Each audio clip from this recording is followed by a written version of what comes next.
Sperm freezing কার লাগে? দেখো, cement freezing বা স্পাম ফ্রিজিং খুব ইজি একটা প্রসিডিওর। ছেলেদের জন্য সিমেন্ট প্রোডাকশন করা খুব ইজি একটা ব্যাপার। ম্যাস্টারবেট করে স্যাম্পল ইউজুয়ালি আমরা প্রেফার করি।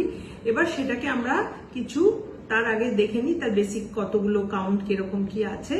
মোটামুটি যদি ভালো থাকছে সেইটাকে আমরা ফ্রিজিং করি। বা সিমেন্ট ফ্রিজিং আমরা মেনলি কাদের জন্য করি বলি, ফার্স্ট যাদের আমাদের আইভিএফ পেশেন্ট তাদের আমরা সবসময় বলি একটা ব্যাকআপ স্যাম্পল দিন, যাতে কিনা রাইট যেদিনকে আইভিএফ এর ডেট সেদিন যদি অসুবিধা হয় সেই স্যাম্পল ইউজ করতে হবে।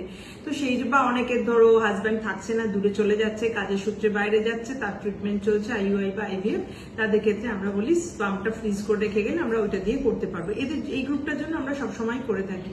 কিন্তু আরেকটা গ্রুপ যাতে সেটা ইম্পর্টেন্ট হচ্ছে, যেমন ধরো কারোর যদি কোনো বড় অসুখ করেছে, সেটা ক্যান্সার হতে পারে, অন্য কোনো ধরনের অসুখ হতে পারে, যেটাতে সে অনেকদিন বিভিন্ন ওষুধের ইফেক্টে কোনো ক্রনিক ডিজিজ, যেখানে এমন ওষুধ দেওয়া হচ্ছে, ধরো হাইড্রোস্টেরয়েড দেওয়া হচ্ছে বা ক্যান্সার কেমোথেরাপি রেডিওথেরাপি দেওয়া হচ্ছে, যেগুলোতে তার বডির সেলগুলো ড্যামেজ হতে পারে এবং এই স্ক্রোটামের মধ্যে যে টেস্টিস রয়েছে সেটাও ড্যামেজ হতে পারে।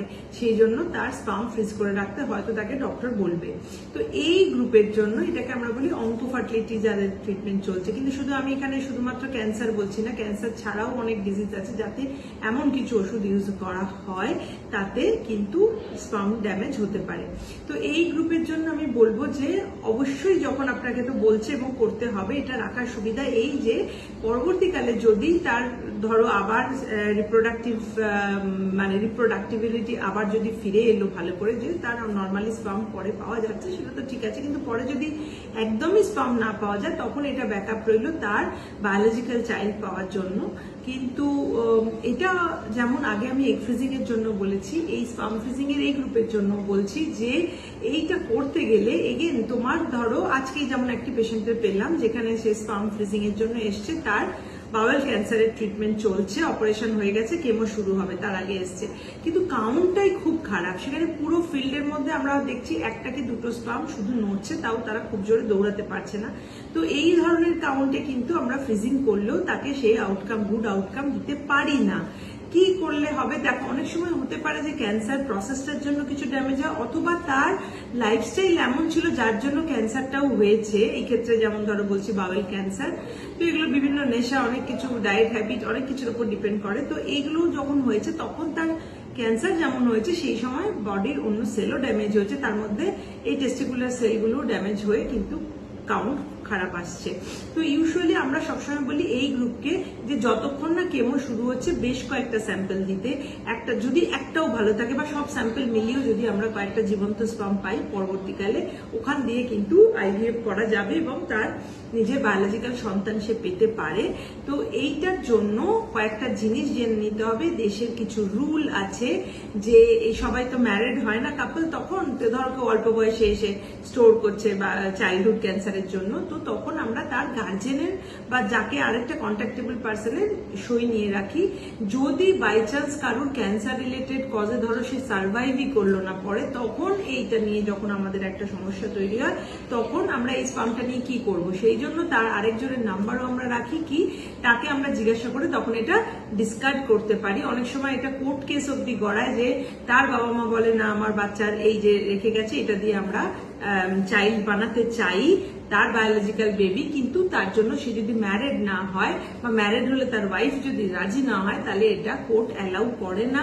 আবার বলে রাখছি এগুলো ভীষণ একটা এআরটি রুল বলে দেশে একটা ল আছে, 2021 সাল থেকে সেটা বলবৎ আছে।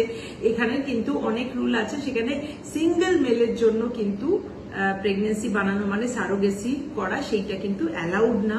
তো এইভাবে যারা রাখছেন স্যাম্পল তাদের এই কথাগুলো মাথায় রাখতে হবে। হয়তো এখন সেটা ভাবার তাদের সময় নেই যা স্যাম্পলটা ফ্রিজ করবে, কিন্তু পরবর্তীকালে এর ইউজ নিয়ে সে যদি নিজে বেঁচে রইলো তাহলে তো কোনো অসুবিধাই নেই। কিন্তু যেগুলি ক্যান্সার পেশেন্ট, অনেক সময় তাদের ক্যান্সার যদি এতটাই খারাপ প্রগনোসিস থাকে যে তারা নিজেরাই বাঁচবে কিনা জানে না, সেই ক্ষেত্রে কিন্তু এটা একটা বড় সমস্যা তৈরি করে। সেই ক্ষেত্রে আমাদের নেক্সট পার্সন যে তার হয়ে সাইন করে তাকে কন্ট্যাক্ট করে এটা জানাতে হয়।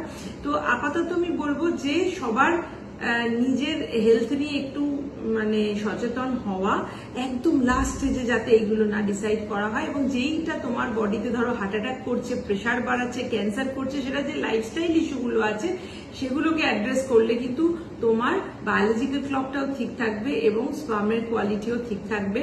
তো সেই ক্ষেত্রে এরকম কেসে যখন ইমার্জেন্সি স্পাম ফ্রিজ করতে হচ্ছে, বেটার কোয়ালিটি স্পাম পাবো, কিন্তু যার অলরেডি ড্যামেজ রয়েছে, যার জন্য প্রবলেমটা হয়েছে, সেক্ষেত্রে অনেক সময় প্রবলেম হচ্ছে যে এত খারাপ পেলে সেইটাকে যদি আমরা ফ্রিজ করি, যেখানে কিছু ফ্রিজিং এর কেমিক্যাল ইউজ করা হয়, যে আবার যখন সেটাকে বাঁচিয়ে তোলার জন্য থয়িং কেমিক্যাল ইউজ করা হয়, এই প্রসেসটা ওই স্পাম যেগুলো খুব দুর্বল সেল রয়েছে সেগুলো হ্যান্ডেল করতে পারে না, তখন ডেড হয়ে গেলে সেই ডেড স্পাম দিয়ে আমরা প্রেগনেন্সি বানাতে পারবো না পরবর্তীকালে।